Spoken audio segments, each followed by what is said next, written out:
Welcome into Outkick the Show. I am your fearless host, Clay Travis. I hope all of you are having fantastic, absolutely superb Mondays wherever across the country you may be. We got a lot to get to. Let's dive right in. First of all, I want to make sure that you know wherever you may be across this great land, go to sportsbookreview.com right now. Get hooked up while you can with all the best odds for tonight. I'm on the Patriots. I bought it back down to minus 13.5. Hue Jackson has been fired. Sportsbookreview.com. Hue Jackson has been fired. It's amazing. After a long off season, whatever the math is, I think he was 336-1. It's almost like 336-1 isn't good enough to keep your job. Incredible outcome there. Jameis Winston has been benched. That is amazing. We'll dive into that story. Mizzou got screwed on the pass interference call. They blew a call against Tennessee in the South Carolina game. My SEC power rankings, my Outkick top 10, my breakdown of all the stories in the NFL and more. We've got so many different stories to react to right now. But we begin with the breaking news that is out there right now. Lincoln Riley may well be the top target, but the numbers are out. Hue Jackson, after I think I'm correct in this, a 336-1 run, is out as head coach of the Cleveland Browns. I think the number one target by far of the Browns has to be Lincoln Riley. Oklahoma's head coach right now has had tremendous success already with Baker Mayfield. It makes absolute... Hold on. I am blocking this guy right here. If I see any Kentucky fans complaining about Josh Allen getting held, you are gone. All right? You guys are losers.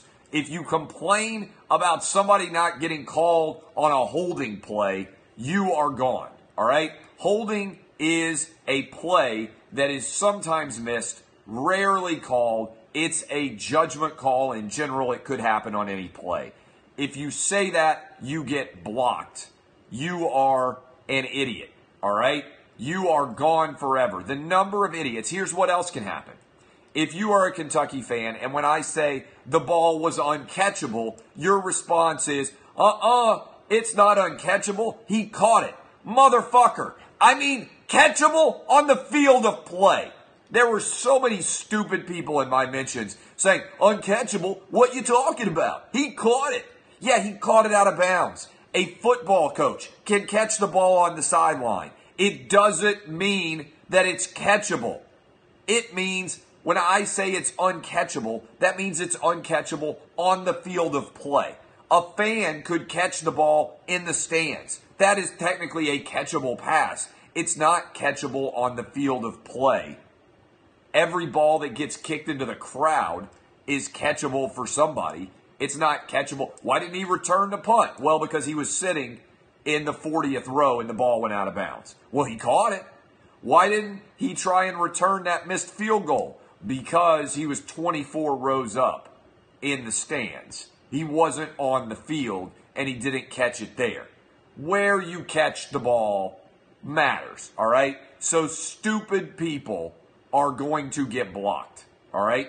If I happen to look over and see that you are so dumb, catchable if he wasn't interfered with? No, he wasn't. You're too dumb to be allowed to comment anymore. You have let yourself know, you have outed yourself as stupid if I look over and I see a comment that confirms that in any way you are that dumb to make that argument. Let's go right into that play. All right, let's stop on Hue Jackson for a moment. I'm going to go right into that play. Missouri should have won that game by 20 points. All right, they should have won that game by 20 points. They had total control of that game. If that game were being played again in Columbia next week, I would make the exact same bet. Missouri did not get a first down in the second half. And for everybody out there who's like, go, that's because Kentucky's defense is so good. It doesn't matter if they were playing against the Steel Curtain. You have to get a first down when you have a draftable quarterback on that team. Okay? All right, going to block this guy because I'm going to have to answer him too. Man, there are a lot. Why are Kentucky fans so consistently dumb? Why are they so consistently dumb? It is the dumbest fan base. Basketball, football, there is no element of their stupidity. All right, here's the deal. Missouri should have won that game by double figures. I am telling you right now, tap the blood bank. When I saw this line come down under 10,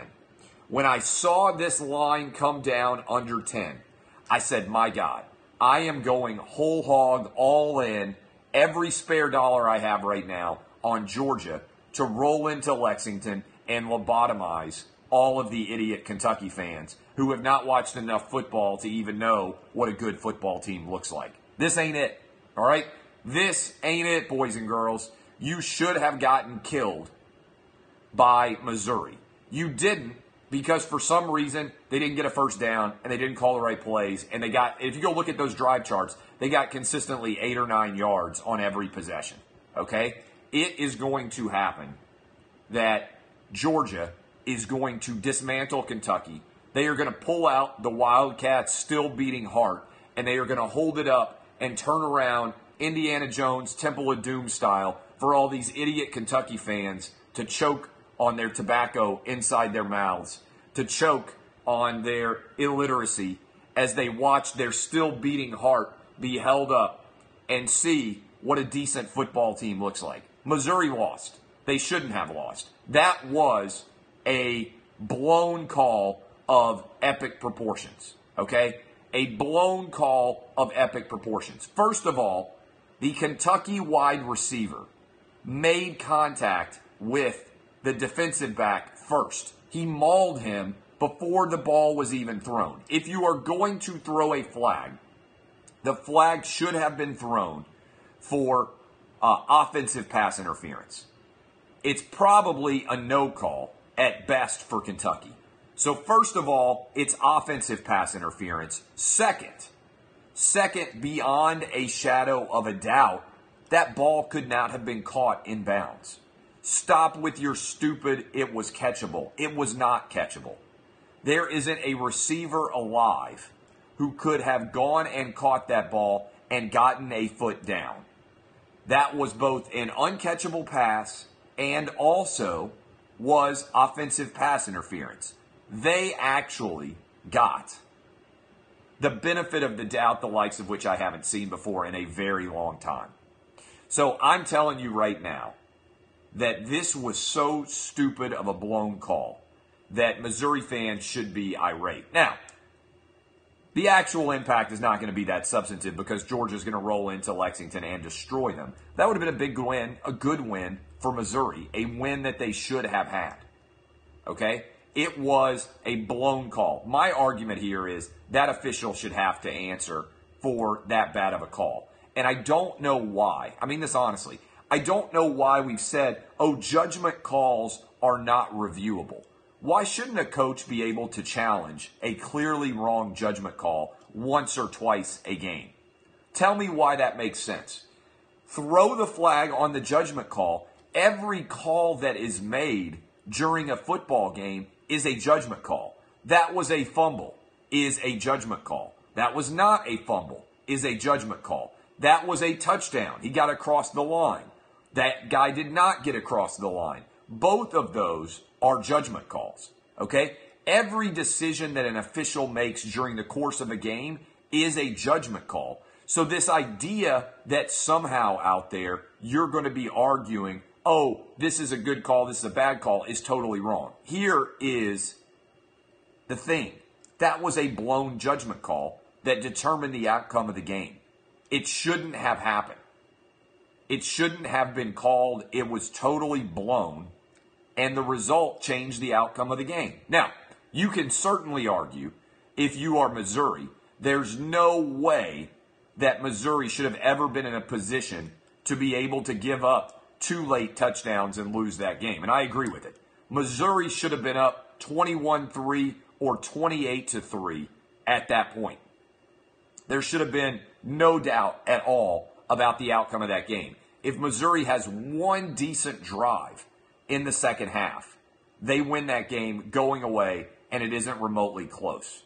Okay? It is beyond a shadow of a doubt the truth that Kentucky got an unbelievably wrong call that allowed them to win a game they shouldn't have won. Now, here's the truth. Georgia is going to lobotomize all you hilljack Kentucky fans who have never seen a good football team in your life. They are going to roll right into Lexington. They're going to walk right up to the prettiest girls. They're going to kiss them smack dab on the lips, and they're going to throw them on their shoulder, and they're going to say, come back to Athens with us, baby, if you want to see a good football team. They are going to go right out onto the field. They are going to pull the still beating heart of that Kentucky Wildcat fan base, and they are going to hold it up for all the world to see as they pour on the points and as Kentucky fans start to realize, wait a minute, we ain't got no offense. We ain't going to beat the Georgia Bulldogs. And then, I'm telling you this right now, Kentucky fans, prepare yourselves. Tennessee is going to beat that poor little Wildcat ass in Knoxville. And you're all going to be sitting around saying, wait a minute, I thought we were good at football. The truth of the matter is, you ain't. Spread it from holler to holler. It's the truth, sadly. So you got the benefit of a call that wasn't actually accurate, and you are going to get wrecked on Saturday. So don't drink too much. Don't go out and make bad decisions. And don't get mad on Twitter. You mad, bro? When your boy here gets even richer by making as much money as I can by going all in on the Georgia Bulldogs minus 9.5. I felt like the $1 million man, Ted DiBiase, when I saw this line drop down below 10. I cocked back my head, I pulled out my hundreds, and I started to fan them as I giggled uproariously. I'm telling y'all right now, I don't know the last time I was more confident that I was going to win a shit ton of money than this. Telling you kids, respect the picks. A lot of money being made. I'm going to give it out to everybody. So they blew that call. That happened. And ultimately, unfortunately for Mizzou, they got screwed. All right, let's go into to a couple of other stories that I think are significant. Jameis Winston got benched. Jameis Winston got benched, and I got to tell you this right off the top. Thank God Dirk Cutter finally decided that the Tampa Bay Buccaneers are trying to win football games. Jameis Winston has started 48 games in his NFL career. During that time, he has thrown 50 interceptions, and he has fumbled 21 times. He has 71 turnovers in 48 games.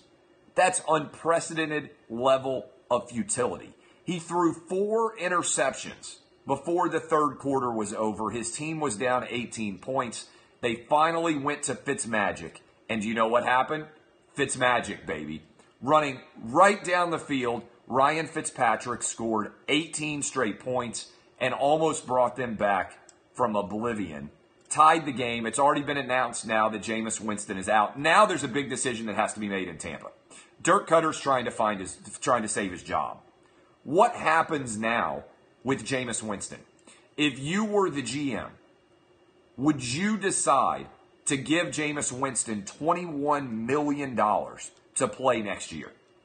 Would you believe that the 4 years and the 48 games that he has started, during which he has turned the ball over 71 times, provide ample enough evidence that he deserves to make $21 million next year? I don't think that's a decision that can be made. I think especially when you contemplate that if he gets injured, that $21 million becomes guaranteed. I think that Tampa Bay has done with Jameis Winston. I think that he is going to hit the free agent market in the offseason. And I think somebody's probably going to pay him $8 or $9 million.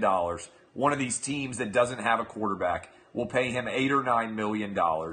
Maybe 10 or 12 if he's lucky.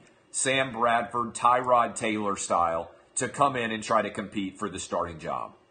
I don't even need to consider how bad of a guy Jameis Winston has been off the field in order to know beyond a shadow of a doubt that he is not the answer at Tampa Bay. It's gotten so bad for Jameis Winston, there isn't even anybody out there on social media who is trying to defend Jameis Winston with me anymore.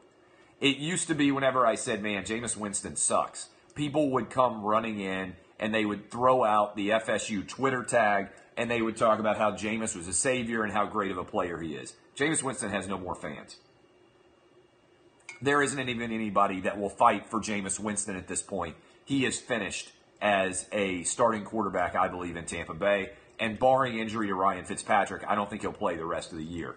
Hashtag crab legs. So that in and of itself is a messy situation. My playoff 4 for college football. By the way, one other thing. If you are returning kicks for the Green Bay Packers and they tell you to take a knee, and you know that the greatest quarterback alive has just about a minute 50 seconds to drive his team down and only need a field goal to beat the Rams, and you decide to not listen to your team and return the football, you have to be able to be immediately cut. I don't know if you guys have paid attention to this story. What's the guy's name who ran the ball out? The Packers are down 2 points, and that's not even getting into Todd Gurley's actually good football decision to take a knee. Ty Montgomery is a Stanford guy, really smart. He is told, take a knee. Do not run the ball out and risk anything. He decides to run the ball out anyway. He fumbles, and the Packers never get the ball back for the greatest quarterback in the NFL. I think if they had, Aaron Rodgers would have driven down the field and at least gotten Mason Crosby an opportunity to make a field goal to win that game in LA. That is immediately fireable offense. Has Ty Montgomery been dropped yet? Has he been released? I would cut him immediately. I would be done with him. There's no way that he is going to be able to be on my team if he can't follow simple instructions. That is thoroughly unacceptable. Stanford guy making a dumb play in Ty Montgomery. All right, my playoff 4. My playoff 4, this is what the playoff 4 should be tomorrow. There shouldn't be any dispute. They should just say, Clay Travis, who are the 4 best teams in college football? Boom, I'll give you my poll, and we're out of here, all right? Number 1, Bama. No doubt at all. Number 2, Notre Dame. Number 3, how about LSU? And number 4, I have got Clemson sliding into my top 4 now. My 5 team is Michigan. My 6 team is the Georgia Bulldogs, the team that's going to pull out Kentucky, still beating Hart and hold it up for them on Saturday. My number 7 team right now is, who's my number 17? The Oklahoma Sooners, all right? So my top 7 right now in order, I'm going to try to do them off the top of my head in order. 1, Bama. 2, Notre Dame. 3 spot, I have got LSU. 4, I've got Clemson. 5, I have got Michigan. 6, I have got the Georgia Bulldogs. In the 7 spot, I have got Oklahoma. The rest of my top 10, I am going to read to you here momentarily so all of you can gape and awe in amazement. And then I will give you my Outkick top 14 SEC teams as well. All right? My top 10, I just gave you the top 7. My remaining top 10, again, zero doubt about all of these teams. And I'll give you my playoff picture here shortly, too. I've got Central Florida 8, Washington State 9, and I do have the Kentucky Wildcats in my top 10 as well. My SEC power rankings. Bama 1, LSU 2, Georgia 3, Kentucky 4, Florida 5, Mississippi State 6, Texas A&M 7, South Carolina 8, Auburn 9, Vanderbilt 10, Missouri 11, Ole Miss 12, Tennessee 13, Arkansas 14. Tennessee would have beaten South Carolina, but for another blown call. It's inexcusable to me when you consider how often they review play calls, that in that situation where you have a clear, indisputable fumble in the South Carolina-Tennessee game at the goal line, they never reviewed it. Tennessee recovered. They were up 8 at the time. They would have won that game. There is zero doubt in my mind that's what would have happened. All right, college football playoff picture quickly, and then I got to go get ready to do my television show, which will be on in 30 minutes. The playoff picture. Bama is in easily, but there are still several SEC teams alive. LSU, Florida, and so LSU, Georgia, and Kentucky. There are 4 SEC teams that at least have a playoff heartbeat. Georgia, Bama, LSU, and Kentucky, all right? Only 1 ACC team still has a heartbeat, Kentucky. 2 have heartbeats in the Big 12, West Virginia and Oklahoma. In the Pac-12, Washington State is the only playoff contender. And in the Big 10, there are only 2 playoff contenders left, Ohio State and Michigan, all right? All of those teams out there, still much to be determined. I appreciate all of you. I got to go do TV now. I will be on FS1 for the next hour starting at 4:30 Eastern, 3:30 Central, 2:30 Mountain, 1:30 Pacific. I think Notre Dame potentially could even lose one of their final 4 games. They're at Northwestern. They then play against Syracuse, then FSU, then they are on the road, I believe, if I'm not mistaken, against USC to finish out their season. Best thing that could happen if you're a Fighting Irish fan is Michigan wins out. No way 12-1 Michigan gets in over 11-1 Notre Dame. I love all of you. Hue Jackson is gone. I would make the run after Lincoln Riley. As I said before, big news, first NFL coach to be fired. I guess 336-1 doesn't get you the respect that it used to. I love all of you. Kisses. Thanks for coming and hanging out with me. I will be on live in a little bit less than 30 minutes, 25 minutes to be exact. DBAP boys and girls, my name is Clay Travis. This has been Outkick the Show. Make sure you don't miss us tomorrow. I'll be back full 30 minutes tomorrow. Kisses, boys and girls. I'll see you tomorrow.